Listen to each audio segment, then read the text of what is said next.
Sanibonani ngicabanga unkulu enough ngadlama isibongo ngimsusora Itende ngidlala Itende bese noshare subscribe channel like uphinde ishare futhi video ngifundisa nje ngeTende uma ngabe nje ufuna ukudlala keyboard is the right channel ukuthi uyisubscribe nokuthi uyilandele.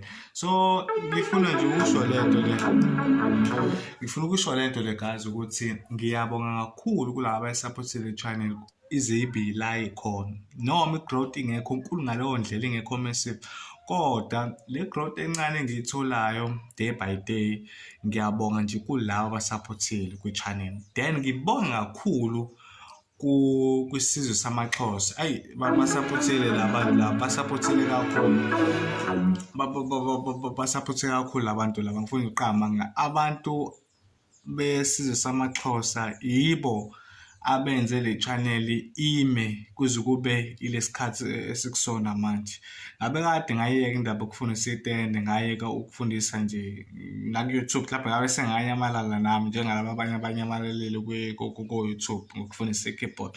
Kodwa labantu laba ibona bangiphushile bagcina le drive le lo fuqu lokuthi ngiqhubeke ngenza ama tutorial ukuthi ngenza ama video. So abantu abaningi abasupportile le channel le ilaba abolimo lwesiXhosa. So ngiyabonga kakhulu, ngiyawubona umehluko noma ngiyayibona izenzo zabo nakhona futhi noma ngiyibona ngiya appreciate nje kakhulu, ngiyabonga kakhulu bangisupporta nje in terms of yonke into ezokwenza ukuthi i-channel iphushe ikwazi ukuba active.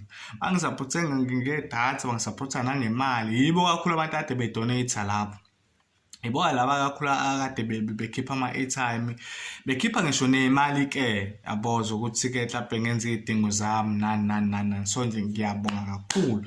Then mase kuthi kule genge le genge kaShaka igenge le kaShaka uShaka Zulu hayi wona ke nje noma usupport but awenzi sokwabantu besizwe samaXhosa bandla angifuni uqhama bona bakhona but ayuzulu nenkani bandla awufuni nje ukusupporta nje ujabulela ukuthi ngiya-upload abanokuthi ngi-uploada ngani.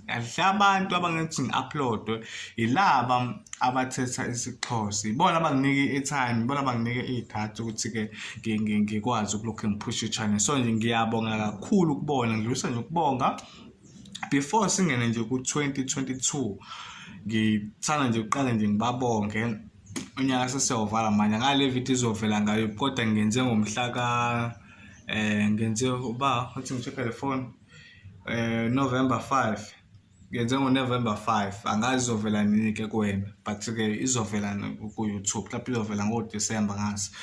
Kodwa nje kubonga nje guys, ngiyabonga nje kakhulu, ngiyabonga ngisupportile sisazoqhubeka senze ama tutorial noma kunyaka wethu okugcina ke lo wangunyaka ozayo kodwa kona sizowenza ama tutorial sinika ama video sinilokhuzele sinenzele into efuna ukuthi niyenze. Then ke after ke lokho ke bese kubonakala ukuthi kwenza kanjani. Please make sure na subscribe ku channel nayilikela kodwa nje ngiyabonga kakhulu, ngiyabonga kwisizwe samaXhosa, ngiyabonga kakhulu nisupportile. Ngiyitholile izipho eziningi, abanye bebengisendela izipho kakhulukazi abanye bebeyifaka eposini, ngithiwe sengifonela eposini ngithiwa khona into yami efikile lapha eposini hami ngiyilanda nani. So nje ngiyabonga kakhulu bayenzile lokhuze indima, bayidlala indima enkulu.